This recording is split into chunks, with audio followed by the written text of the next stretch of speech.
जय श्री कृष्णा। आज की कहानी बड़ी रोचक कहानी है। ध्यान से सुनना और सुनकर जो नए नए हों लाइक सब्सक्राइब भी कर देना। बहुत समय पहले की बात है। मोहन, पत्नी इंदु और दो बच्चे प्रिया और विशाल एक गांव में रहते थे। मोहन साइकिल का काम करता था। उसने छोटी मोटी दुकान साइकिल की खोल रखी हुई थी। साइकिलों को ठीक करता था, यानी मैकेनिक था। मोहन अपने परिवार में के साथ खुश था। बच्चे भी धीरे धीरे बड़े हो रहे थे, स्कूल में पढ़ाई करते थे और प्रिया बड़ी हो गई तो मोहन ने प्रिया की शादी अच्छे घर में कर दी। विशाल भी पढ़ाई करने के बाद अच्छी नौकरी पे लग गया था। वह भी अच्छा काम कमा लेता था और मोहन की अच्छी ही दुकान चल रही थी। अब विशाल की भी शादी कर दी, पर जैसे ही विशाल की शादी हुई घर में सास बहू की खटपट होने लगी। इंदु बहुत तेज थी और बहू भी थोड़ा तेज से बोलती थी। बहू का नाम राखी था। अब 4-5 साल गुजर गए थे, तब एक बेटा हुआ राखी का। नहीं तो सास रोज गाली देती थी, बांझ को पाल रहे हैं।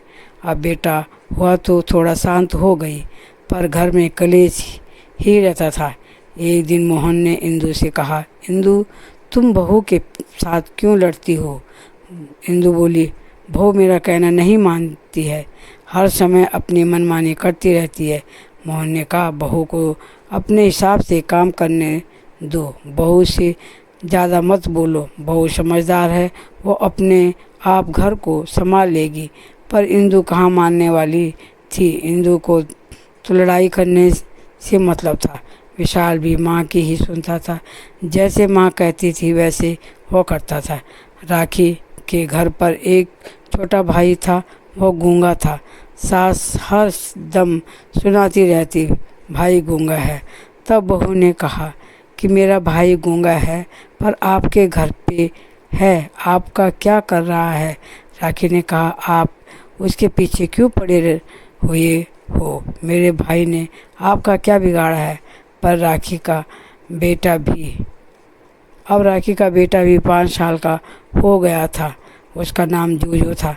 वह बहुत ही सीधा था।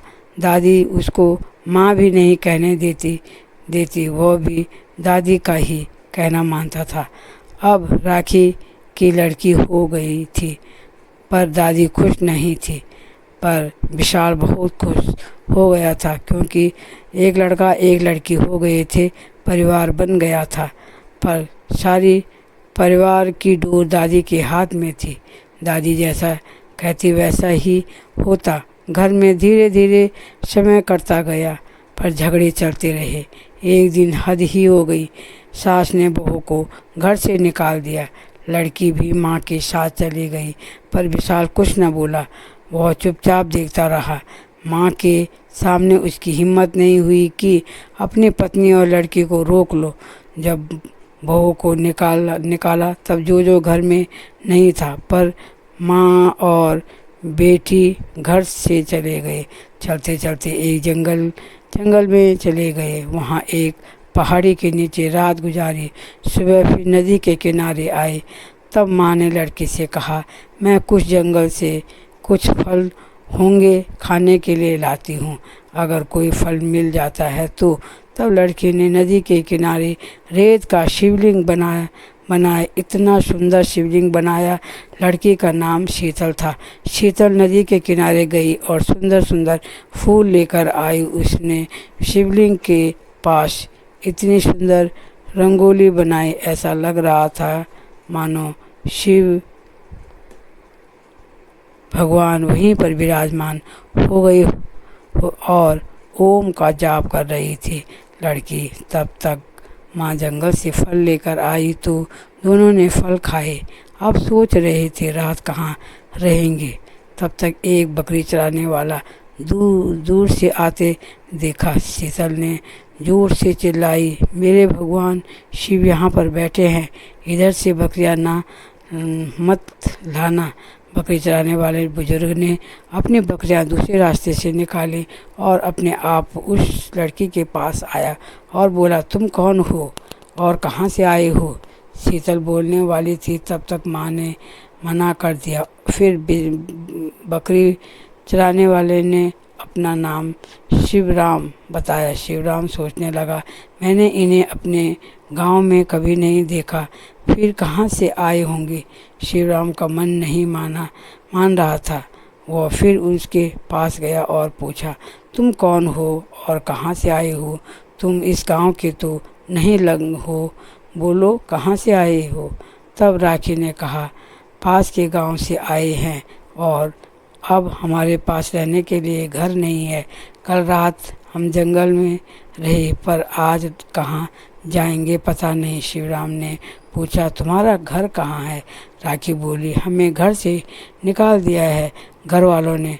फिर शिवराम दोनों को अपने साथ अपने घर ले आया, पर राखी बहुत घबरा रही थी दूसरे के साथ जाने में, क्योंकि किसी का भी विश्वास नहीं किया जाता है कौन कैसा है। पर यहाँ तो शिव की कृपा थी, क्योंकि शीतल शिव भगवान की अनन्य भक्त थी, इसलिए भगवान शिवराम के रूप में उनकी सहायता करने आ गए। देखिए भगवान शिव की लीला। जिस जगह पर शीतल ने शिवलिंग बनाया था, वहाँ पर अब गांव वालों ने बड़ा सा सुंदर मंदिर बनाया है। अब दोनों माँ बेटी मंदिर में ही रहती हैं, अपना गुजारा करते हैं। रोज़ सुबह भगवान शिव के नाम का कीर्तन भजन करते हैं। अब गांव के सभी लोग मंदिर में भगवान शिव के दर्शन को जाते हैं और मंदिर में भगवान शिव को प्रसन्न करने हेतु भोग लगाया जाता है। उसी भोग में दोनों माँ बेटी अपना भी गुजारा करते हैं। अब उनकी जीवन बहुत सुंदर से कट रहा है। देखिए अत्याचार इतना आगे बढ़ जाता है। इस कहानी को पढ़कर आपको क्या लगता है कौन अपराधी है?